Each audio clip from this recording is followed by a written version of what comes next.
এই যে এসছো এখানে এই জল ঢালতে, এর উদ্দেশ্যটা কি তোমার? বাবার কাছে আসি, মানে আশীর্বাদ দিতে এসেছি, মানে মনোবাসনা পূরণ করতে এসেছি। মনোবাসনা মানে মনের যেটা ইচ্ছা আছে। আচ্ছা, বাবাকে একটা কিছু চেয়েছি, সেটা তো কি রকম মনে হয়? ধরো এই ঈশ্বর তো সর্বত্র ব্যপ্ত রয়েছে জগতে, তো আর কি মনে হয় যে সর্বত্র জগতে যে ব্যপ্ত, এত বিশাল জগৎ, সেখানে সর্বত্র যে ব্যপ্ত, সেই কোনো ছোট্ট আকারের মধ্যে সীমাবদ্ধ না? আগে একটা আমি একটা বিষয় বলি, এই যে বিশ্ব ব্রহ্মাণ্ড, এটার কি মানে এই সম্পর্কে তোমার কি আইডিয়া আছে যে বিশ্ব ব্রহ্মাণ্ডটা কত বড় হতে পারে এবং এটা কি মানে কি আছে এর মধ্যে, কোনো আইডিয়া আছে? অনেক বড় হতে পারে, অনেক বড়, আর মানে অসীম অসীম বড়, মানে ধরো এইরকম পৃথিবী আমাদের, আমি তোমায় একটা উদাহরণ দিচ্ছি, এই যে বিশ্বব্রহ্মাণ্ডের অসীমতা কত বড়, আমাদের পৃথিবীর থেকে 13 লক্ষ গুণ বড় হচ্ছে সূর্য। ঠিক আছে, মানে পৃথিবী সেটা একটা নক্ষত্র, এবার সেই নক্ষত্রের চারিদিকে আমাদের এই যে পৃথিবী সহ আরও যে গ্রহগুলো আছে সেগুলো ঘুরছে। এটা একটা মানে ছোট্টখাটো একটা কি বলা যায় এটাকে, একবারে সেই বালির একটা কোণা, মালিকানা। যখন আমরা একটা ভিডিও আছে না, সেই ভিডিওটা দেখি, তো এইভাবে যদি দেখো না, পৃথিবী সহ এই আমাদের যে এটা মানে সূর্যের যে গ্রহগুলো ঘুরছে, এটা একটা মানে বালিকণার মতন। তাহলে কত অসীম বিশ্বব্রহ্মাণ্ড, লক্ষ লক্ষ কোটি কোটি গ্রহ নক্ষত্র এখানে আছে। এবং ঈশ্বরের একটা নাম হলো, মানে তুমি জানো কি ঈশ্বরের নাম কি আছে? মূল নাম, মুখ্য নাম দেখো মুসলমানরা কিন্তু জানে মূল নাম হলো আল্লাহ, খ্রিস্টানরাও জানে তার নাম হচ্ছে ইয়োভা। যাই হোক, সেসব গড, হ্যাঁ গডটা বলা হয় ইয়োভা, গডটা অ্যাকচুয়ালি নাম নয়। যাই হোক, এবার আমাদের ঈশ্বরের মূল নাম কি? আমাদের সনাতন ধর্মে কিন্তু একজনই ঈশ্বর আছে, ঈশ্বরের মূল নাম হচ্ছে ওম। দেখবে আমরা সব মন্ত্র পাঠের আগে ওম ওম ওম হচ্ছে ঈশ্বরের মুখ্য নাম। আচ্ছা আচ্ছা, আমাদের শাস্ত্রে বলা হয়েছে নিত্য ওমের জপ করতে, ওম জপ করতে নিত্য আর কি। হ্যাঁ, তো এই হচ্ছে ব্যাপার। এখন তোমাকে যেটা আমি বলছি, ছোট্ট করে বলে দিই, যে ধরো এই গোটা বিশ্ব ব্রহ্মাণ্ডে সর্বত্র তো ঈশ্বর রয়েছে, তাহলে তিনি কি ছোট্ট একটা আকারের মধ্যে সীমাবদ্ধ হবেন না? তো ঠিক কথা। তাহলে আমাদের ধরো যে সংস্কারগুলো রয়েছে, আমরা ধরো একটা মূর্তিকে আমরা ঈশ্বর ভেবে বসি, কিন্তু এগুলো কিন্তু ঈশ্বর না, এগুলো একজন মহাপুরুষের মূর্তি। যেমন ধরো তুমি কলকাতা গেলে বিবেকানন্দের মূর্তি অনেক বুঝতে পারবে, নেতাজির মূর্তি অনেক বুঝতে পারবে, তো সেরকম। যেমন শিবজি, ধরো শিবজির তো একটা মূর্তিও আছে, ধ্যান মুদ্রা। তুমি যেটা ভাবছো তোমরা যে ঈশ্বর শিব, তাহলে সে কার ঈশ্বর, সে কার ধ্যান করছে? ধ্যানে তো মানুষ শুরু করে এসেছে, ঠিক আছে? সে না থাকলে আমরা জন্মাতাম না, মানে আমরা মানে বর্তমানেরই থাকতাম। কিন্তু ধরো শিবেরও তো একটা শরীর দেখতে পাচ্ছ তুমি, শরীর থাকলে তারও কি জন্মদাতা থাকবে? সে তো থাকবে। তুমি ঠিকই বলেছো যে শিব ঈশ্বরের সৃষ্টি করেছে, সেটা কোন শিব আর এটা কোন শিব, এখানটাতে আমাদের প্রবলেম হয়ে গেছে।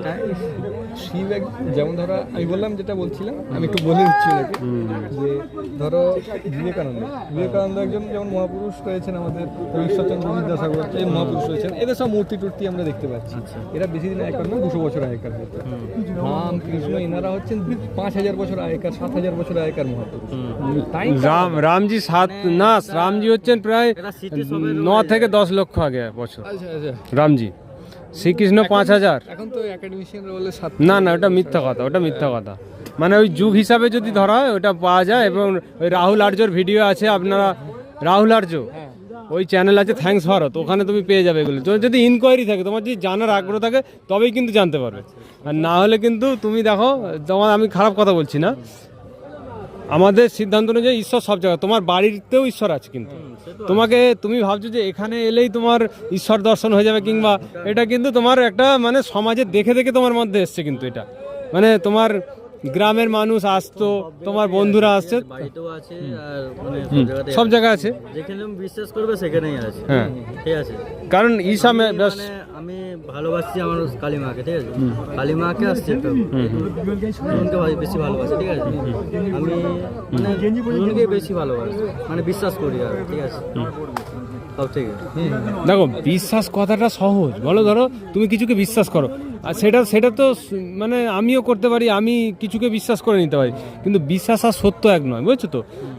তখনই সত্য হবে যেটা শাস্ত্রের সঙ্গে মিলবে এবং সেটা তুমি নিজের অনুভবে করতে পারবে। তার সঙ্গে যুক্ত হতে পারবে, তখন সেটা সত্য তোমার কাছে হতে পারে, ঠিক আছে? কিন্তু তুমি যদি শর্ট করে করে বিশ্বাস করো, তুমি যদি কোর্টে আইনের এতে করতে যাও, তখন কিন্তু বিশ্বাসে চলবে না। তোমাকে একটা নির্দিষ্ট তোমার ডকুমেন্ট দিতে হবে, তাকে প্রমাণ দিতে হবে, তবেই সেটা বিশ্বাস হয়, হ্যাঁ কি না? তো এই জায়গাটায় এর বিশ্বাস যাই হোক, আমি ওনাকে যেটা বলছিলাম একটু বলে ছেড়ে দিয়ে আমরা তো কাজটা যাচ্ছে। আমাকেও যেতে হবে। বেরিয়ে যাবে। আচ্ছা, শোনো ভাই, একটু শুনে নাও। তো যাই হোক, আমি যেটা বলছিলাম তোমাকে যে রামকৃষ্ণ এনারা হচ্ছেন 5,000 বছর আগেকার বা 10 লক্ষ বছর আগেকার মহাপুরুষ, আর ঈশ্বরচন্দ্র বিদ্যাসাগর বা বাকি যাদের আমরা মূর্তি দেখছি এখন, এনারা হচ্ছেন 200-100 বছর আগেকার মহাপুরুষ। কিন্তু মহাপুরুষ ঈশ্বর, কিন্তু ঈশ্বরের কি জন্ম হতে পারে? কারণ ঈশ্বরের আগে তো কেউ নেই, তাহলে সে কার থেকে জন্ম হবে? তো নিজেই তাই সৃষ্টি। না? শিবজি হলেন ভগবান। মানে সেইটা সৃষ্টি হ্যাঁ, ভগবান শিবজিকে ভগবান বলতে পারো, রামকে ভগবান, শ্রীকৃষ্ণ ভগবান, এনারা কিন্তু ঈশ্বর নন। ঈশ্বর যিনি, তিনি, তার মুখ্য নাম ওম এবং তিনি নিরাকার। তিনি এত বড় বিশ্বব্রহ্মাণ্ডের সৃষ্টিকর্তা, তিনি কি আকারের মধ্যে আসতে পারে? এটা ভাবো তুমি।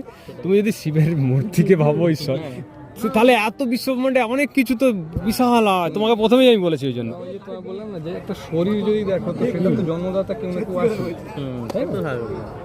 এইগুলো এইগুলো হয়েছে পরবর্তীকালে। মূল সিদ্ধান্ত তুমি যদি জানো, তোমাকে কিন্তু ওই লেলিবিলেটা পড়বে, অনেকটা জানতে পারবে, ঠিক আছে? রেখেছি তো আমি। হ্যাঁ হ্যাঁ হ্যাঁ, ঠিক আছে। কন্ট্যাক্ট নাম্বার দিয়ে দিতে পারো তো। আর আমি ফোন করে কন্ট্যাক্ট নাম্বার ওতে আছে আমার। নাম্বারটা ফোন করে ও আচ্ছা আচ্ছা আচ্ছা, ঠিক আছে। আর যে তো ওখানেও নাম্বার আছে, পরে কথা হবে, অসুবিধা কি আছে? আমরা পাঠাবো তোমাকে, কিছু লেখা পাঠাবো, তোমার যদি ইন্টারেস্ট থাকে। দেখো, আমরা চাই কি, মানে ভিড় নয়, আমরা চাই মানুষকে সত্যটা পৌঁছতে। আমরা ধর্ম প্রচারক, বুঝতে পারছো? আর তার জন্য গোসালমানটা এসেছি, ধর্মেরও প্রচার করি আমরা।